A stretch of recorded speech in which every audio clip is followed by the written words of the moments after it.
warahmatullahi wabarakatuh. Salam sejahtera, salam namo buddhaya, salam kebajikan. Selamat pagi.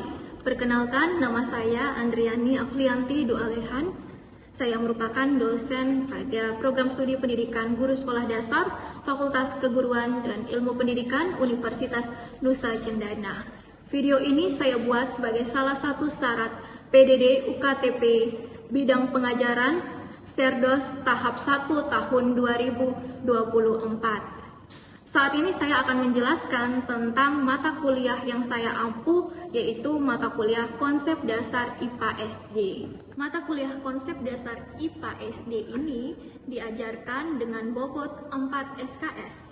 Kode mata kuliahnya adalah KPGSD 11429. Mata kuliah konsep dasar IPA SD ini merupakan mata kuliah wajib bidang studi pendidikan guru sekolah dasar yang diajarkan pada semester 1. Mata kuliah ini mengajarkan tentang materi-materi IPA yang diajarkan di sekolah dasar. Materi yang ada pada mata kuliah konsep dasar IPA itu terdiri dari 13 materi, di mana materi yang pertama membahas tentang pengukuran, materi yang kedua membahas tentang materi dan perubahannya, yang ketiga tentang gerak dan pesawat sederhana, yang keempat tentang getaran dan gelombang, yang kelima energi, yang keenam kalor, yang ketujuh membahas tentang kemagnetan, yang kedelapan membahas tentang listrik sederhana, yang kesembilan kita akan membahas tentang tumbuhan dan lingkungan, yang ke-10 tentang sistem tata surya, yang ke-11 tentang hewan dan lingkungannya, dan yang ke-12 tentang sistem anatomi tubuh manusia, yang ke-13 tentang sistem rangka. Nah, yang akan saya bahas dalam video ini adalah materi tentang sistem anatomi tubuh manusia dengan CPMK-nya. CPMK yang ada pada konsep dasar IPA SD ini yang pertama adalah menunjukkan sikap bertanggung jawab atas pekerjaan di bidang konsep dasar IPA secara mandiri. Yang kedua, menguasai pengetahuan bidang studi pendidikan sekolah dasar serta mampu mengkaji implikasi pengembangan atau implementasi ilmu pengetahuan dan teknologi. Yang ketiga, mampu menerapkan pemikiran logis, kritis, sistematis, dan inovatif dalam konteks pengembangan dan implementasi ilmu pengetahuan dan teknologi yang memperhatikan dan menerapkan nilai-nilai humaniora yang sesuai dengan bidang IPA, serta mampu menerapkan pengetahuan bidang studi sekolah dasar, yaitu IPA. Yang keempat, mampu menyelesaikan permasalahan bidang pendidikan IPA khususnya pada bidang SD. Dengan sub CPMK-nya 9, yaitu mampu mendeskripsikan sistem anatomi tubuh manusia.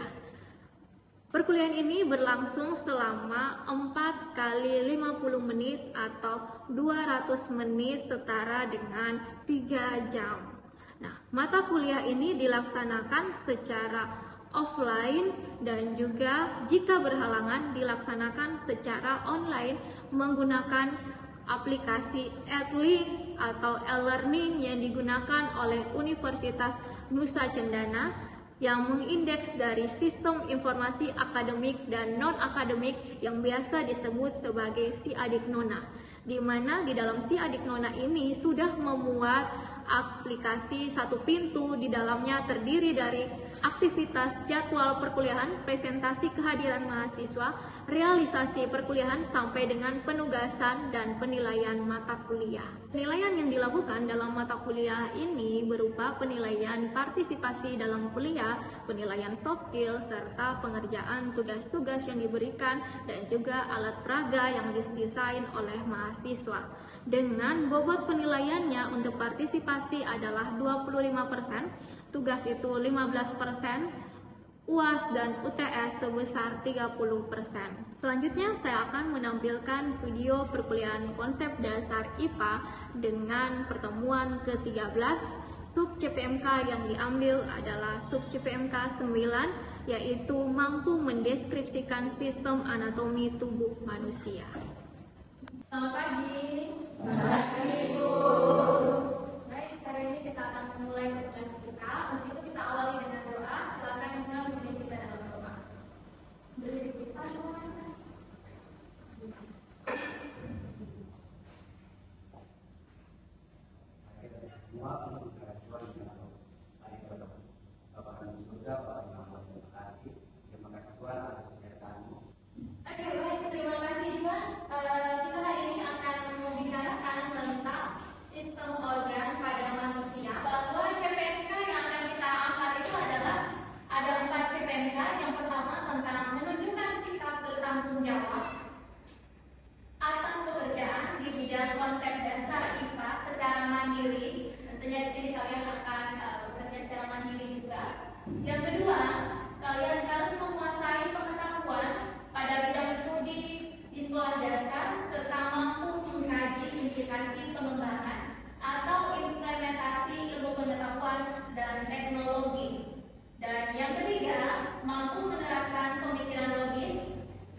pernapasan ini kita lihat mulai dari hidung, ada faring, ada laring, ada trakea, ada bronkus, ada paru-paru, dan ada alveolus juga.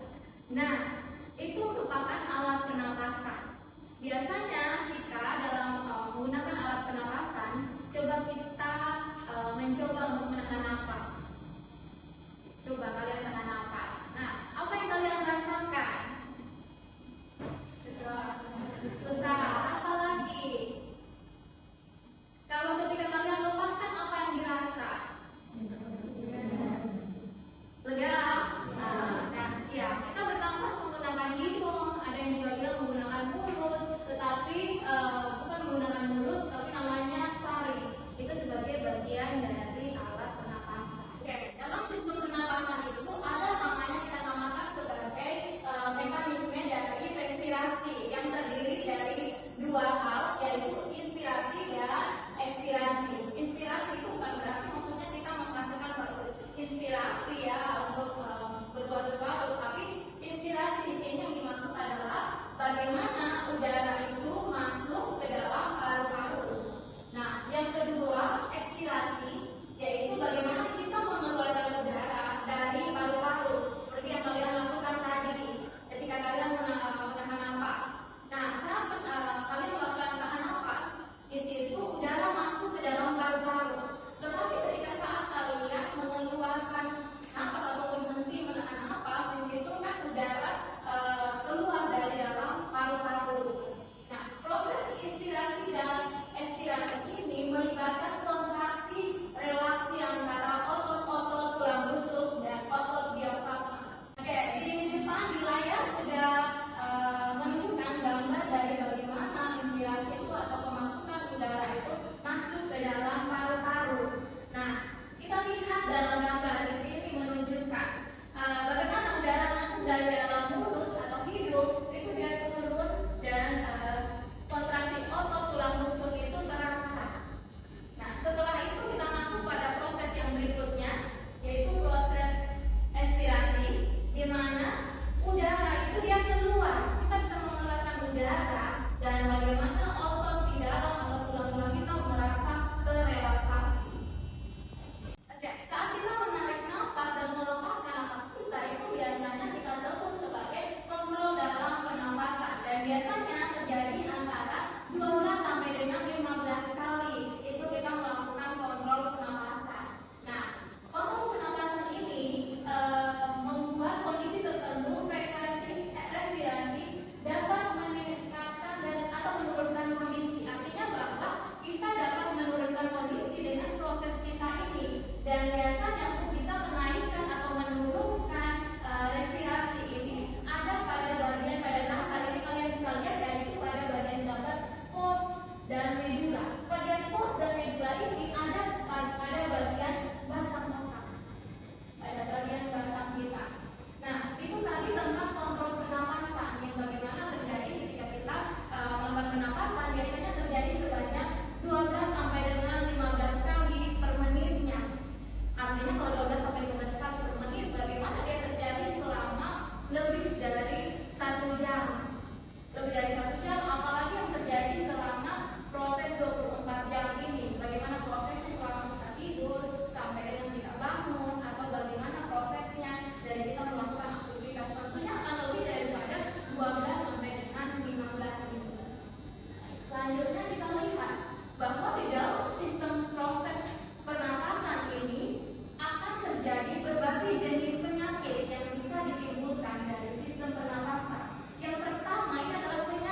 bentuk kasar maupun bentuk halus yang nanti akan disederhanakan untuk diserap sehari-harinya oleh tubuh kita.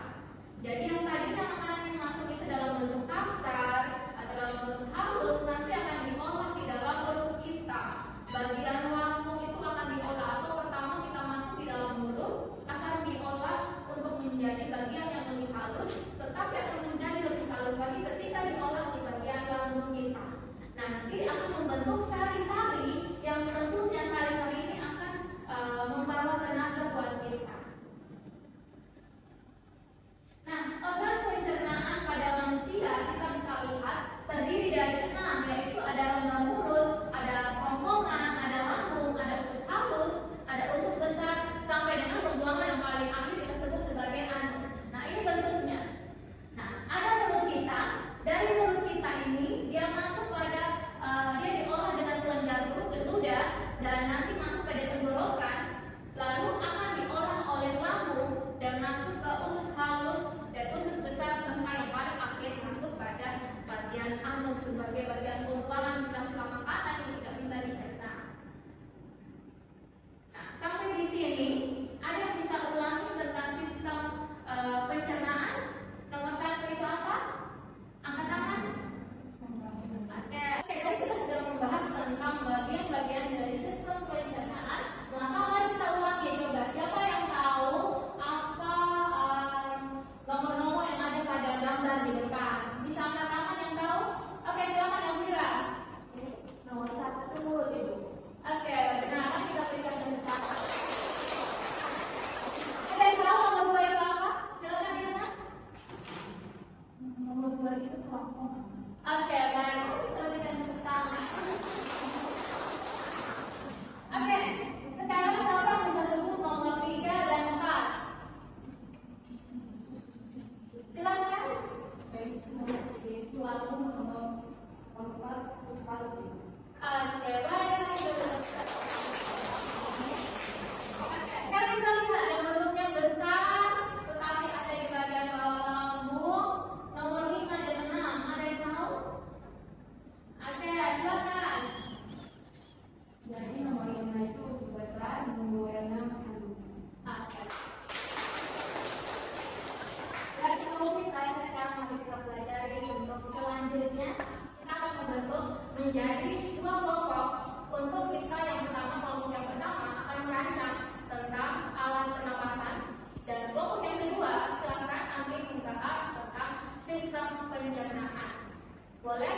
Silakan bentuk kelompok 1 dan kelompok 2 yang ada di sini. Silakan.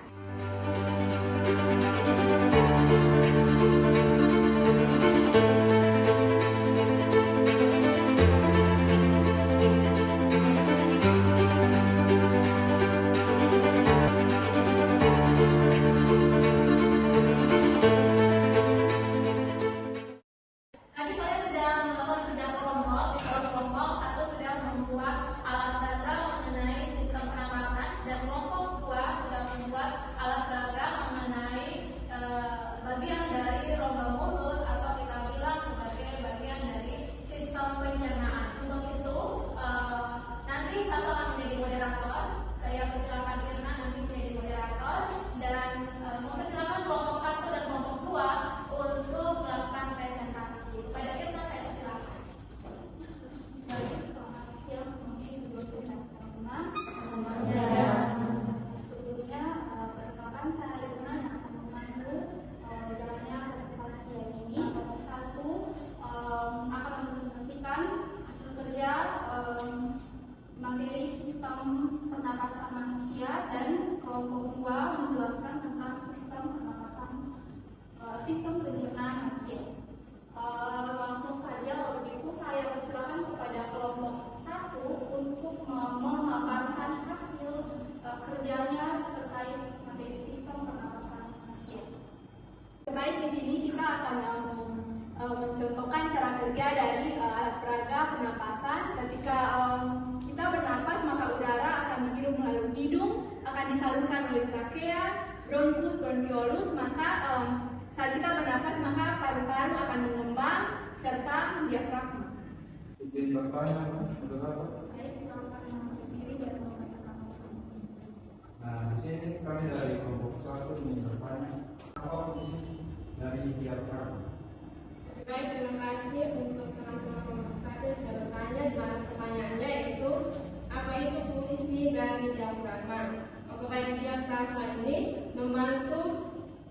proses pernapasan, yaitu diafragma akan berkontraksi sehingga dapat memperluas rongga dada sehingga terus bernafas dengan baik. Diana Koko sudah menjelaskan fungsi daripada diafragma.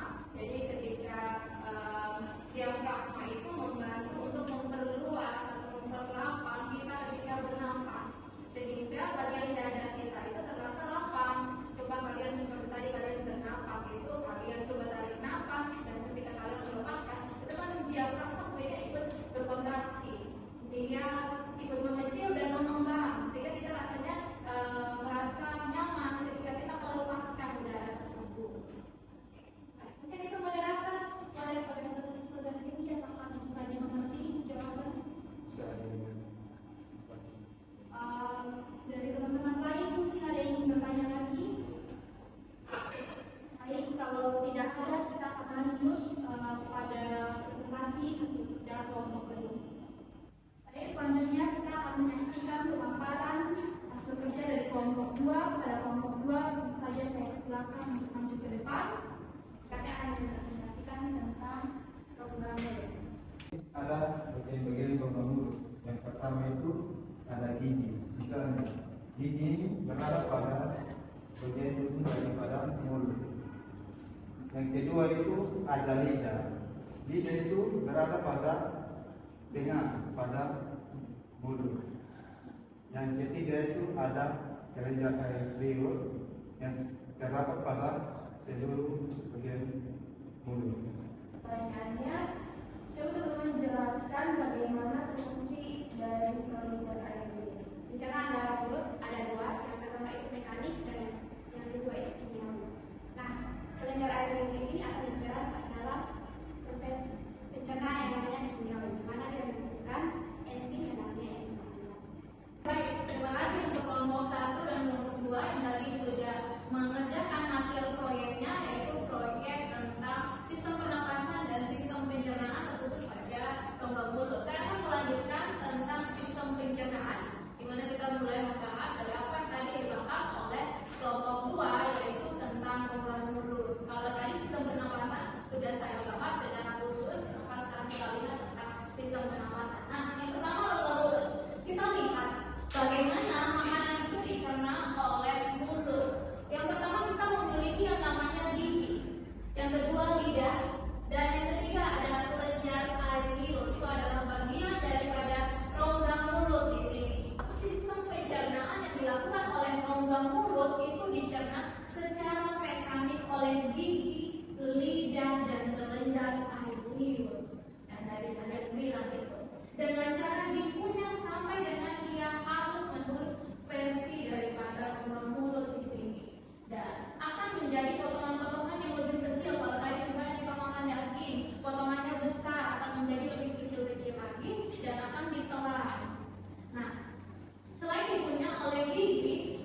Itu biasa kita kalau saja muncul seperti orang bilang bahwa gigi bisul itu.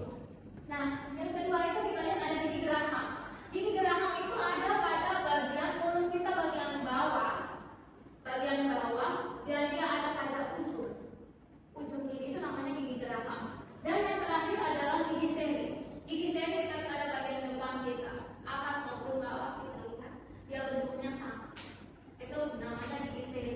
Setelah diolah oleh lampu, makanan itu akan masuk kepada usus halus. Nah, makanan dari lambung itu sudah berbentuk bubur. Kamu bisa lihat bubur itu bentuknya seperti apa. Nah, makanan yang keras itu akan diolah, dan diolah di lambung itu akan menjadi bentuknya seperti bubur. Lalu dia akan menyerap sari-sarinya saja. Nah, setelah itu akan masuk pada yang namanya usus besar. Kita lihat usus besar. Nah, usus besar ini dia itu menerima makanan-makanan yang sisa atau kalian ampas yang tidak bisa diserap oleh tubuh. Dia diterima oleh usus besar ini, dan di mana ampas makanan itu kandungan air dan garam mineralnya, dan ampas makanan yang khusus itu dialurkan kepada bagian yang paling ujung yaitu anus.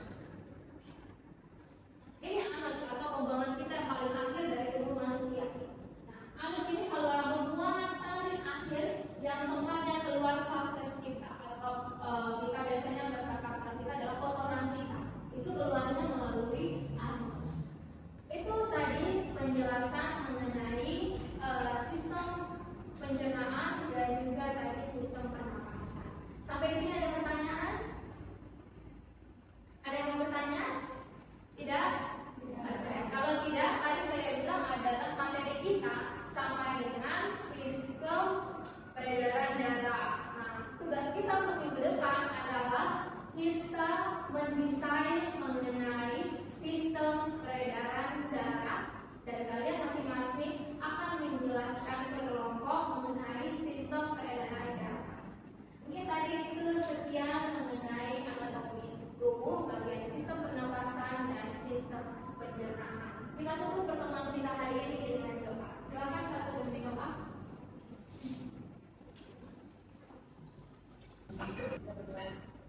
Terima kasih banyak Bapak terus membela kami dari awal perjalanan hingga berakhirnya terpilih kami dengan baik. Karena Tuhan Yesus kami berdoa. Amin. Terima kasih Linda sudah menutup pertemuan kita dengan doa.